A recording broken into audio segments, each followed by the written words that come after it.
晚上11點，香港電台最新一節風暴消息。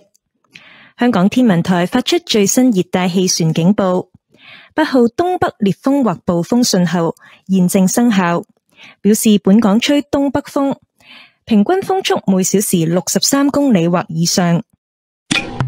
喺晚上11點，熱帶風暴尼格集結喺香港天文台之東南偏南約60公里，即係北緯21.8度、東經114.3度附近。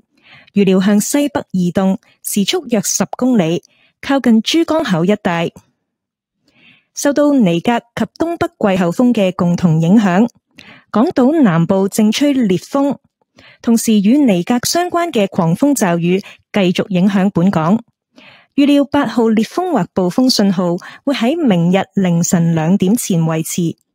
市民明早出門前，請留意最新天氣消息。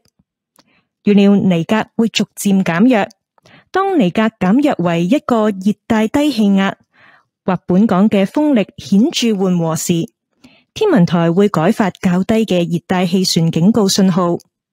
海面有非常大浪及湧浪，市民應遠離岸邊及停止所有水上活動。喺過去1小時，橫瀾島、大老山及北角分別錄得嘅最高持續風速為每小時98、95及50公里，最高陣風分別為每小時112、112及72公里。有關最新天氣情況，請留意香港電台喺15分、30分、45分及踏正嘅風暴消息。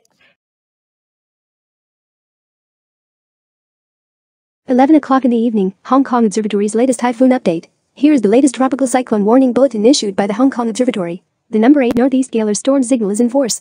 This means that winds with mean speeds of 63 km per hour or more are expected from the northeast quarter. At 11 p.m., tropical storm Naldo is centered about 60 km south-southeast of Hong Kong Observatory, which is near 21.8 degrees north, 114.3 degrees east, and is forecast to move northwest at about 10 km per hour, edging closer to the vicinity of the Pearl River estuary.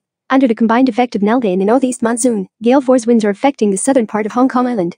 Meanwhile, the squally showers associated with Naldo continue to affect Hong Kong. The number 8 galer storm signal will remain in force before 2 a.m. tomorrow morning. Members of the public should take note of the latest weather bulletin before leaving home tomorrow morning. Naldo will weaken further. When Naldo weakens into a tropical depression and local winds subside significantly, the observatory will issue a lower tropical cyclone warning signal. Seas are very rough with swells.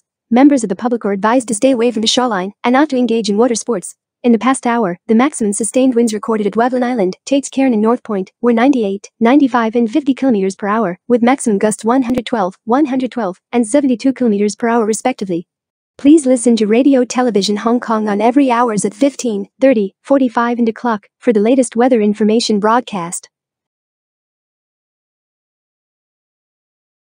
And that's all for the typhoon update. 呢一節風暴消息報道完畢。